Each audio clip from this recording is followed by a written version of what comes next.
Hi, and welcome to this edition of The Pipeline, where we're refining the news that is important to you. I'm Jeffrey Gwynn.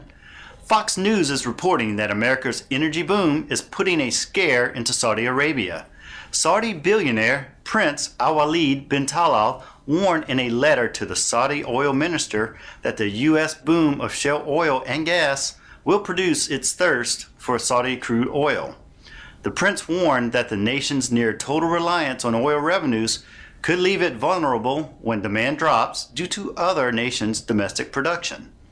The prince wrote that our country is facing a threat with the continuation of its near-complete reliance on oil. It is necessary to diversify sources of revenue. Jonathan Lesser is an economist who specializes in the energy industry. He says that the Saudis have a huge competitive advantage and that the cost for them to produce oil is just a few dollars per barrel.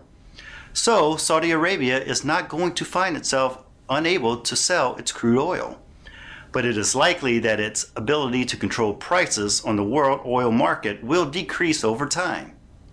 Saudi Arabia is the world's largest exporter of crude oil, but is now extracting less than capacity because consumers are importing less. Production of oil in the U.S. has grown to record highs in 2012 and is expected to continue to rise.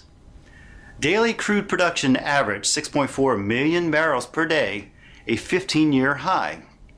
Stateside production is catching up to import needs as 7.5 million barrels are being made while the U.S. produces 10.6 million barrels a day.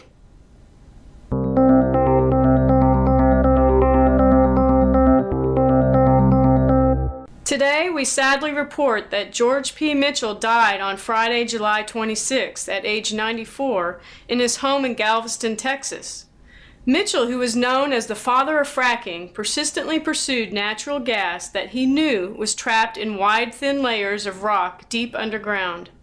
He figured out how to drill into and along layers of gas-laden rock, then force a slurry of water, sand, and chemicals under high pressure into the rock to crack it open and release the hydrocarbons. Engineers later learned to adapt Mitchell's process to oil-bearing rock. Because of this new fracking technology, the U.S. is now the world's largest producer of natural gas and is on track to overtake Saudi Arabia as the world's biggest oil producer by the end of the decade, according to the International Energy Agency.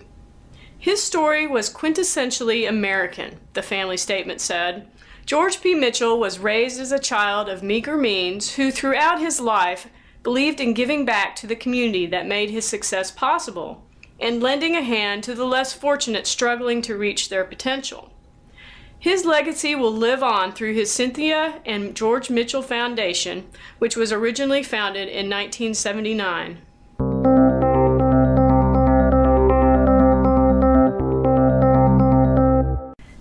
Times reports that global energy consumption is expected to rise 56% by 2040, with a changing composition of energy sources, with China and India driving the rate increase far more than the rest of the world. According to a new report by the U.S. Energy Information Administration, fossil fuels are expected to remain the dominant source of energy, with petroleum and other liquid fuels remaining the largest source worldwide. However, their share of that growing energy consumption is expected to shrink somewhat in coming decades. Liquid fuel consumption is expected to more than double in China and India within the next 30 years.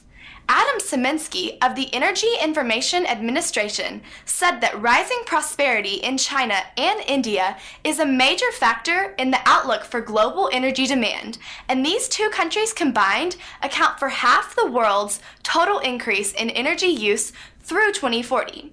In China, liquid fuel consumption is expected to rise from 9 million barrels a day to 20 million, and in India, it's expected to increase from 3 million barrels a day to 8 million. Together, they'll surpass consumption into the US, Canada, Mexico, and Chile combined. Analysis project that daily production of liquid fuels will rise. The Energy Information Administration study also projects renewables and nuclear power will be the two fastest growing energy sources. Renewables' share of total worldwide energy use is expected to rise from 11% in 2010 to 15% in 2040, while nuclear will rise 7% in 2040. That's all the time we have for today. Thanks for watching, and remember, we're drilling only for the relevant news and bringing it to you through the pipeline.